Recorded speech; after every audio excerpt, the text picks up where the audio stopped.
Awami League fascist বিরোধী গুম খুন হামলা মামলা নির্যাতন সহ্য করা সংগঠন বাংলাদেশ জাতীয়তাবাদী ছাত্র দল।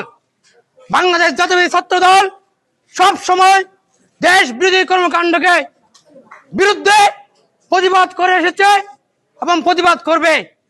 সাধারণ জনগণ এবং সাধারণ ছাত্রছাত্রীদের সেন্টিমেন্ট বাংলাদেশ জাতীয়তাবাদী ছাত্র দল বুক থেকে ধারণ করে, মন থেকে ধারণ করে আমরা আমাদের স্টেট বোর্ড সব কিছুর ঊর্ধ্বে উঠে আমরা দলীয় যদি কোনো সিদ্ধান্ত যদি ছাত্রছাত্রীদের বিরুদ্ধে হয়, আমরা সিদ্ধান্ত নিয়েছি যে কোনো কিছুর ঊর্ধ্বে উঠে আমরা সাধারণ ছাত্রছাত্রীর সেন্টিমেন্টকে ধারণ করব, দেশের জনগণকে ধারণ করব, দেশের জনগণের আশাকাঙ্ক্ষাকে ধারণ করব, জুলাইয়ের স্পিরিটকে ধারণ করব।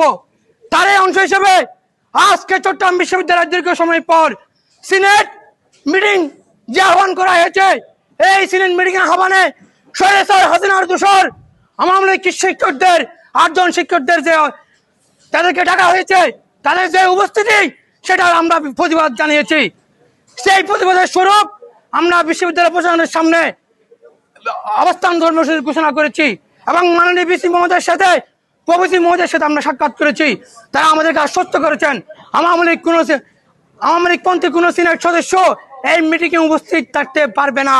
আমরা এটা স্পষ্টভাবে জানিয়ে দিয়েছি। বেশি আশ্বস্ত করেছেন, উনি বিষয়টা দেখতেছেন এবং অতটুকু আশ্বস্ত করছেন আওয়ামী লীগপন্থী কোনো শিক্ষক যদি এখানে অসুবিধা থাকে তাদেরকে বের করে দেওয়া হবে, সেটা আমাদেরকে আশ্বস্ত করেছেন। এর পরিপ্রেক্ষিতে আমরা বেশির আশায় আশ্বান্বিত হয়ে আমাদের কর্মসূচি এখানে স্থগিত ঘোষণা করলাম এবং এর পরেও যদি আওয়ামী লীগপন্থী কোনো শিক্ষক সিনেট মিটিং অংশে আমরা তাৎক্ষণিক প্রতিবাদ জানাবো। ধন্যবাদ।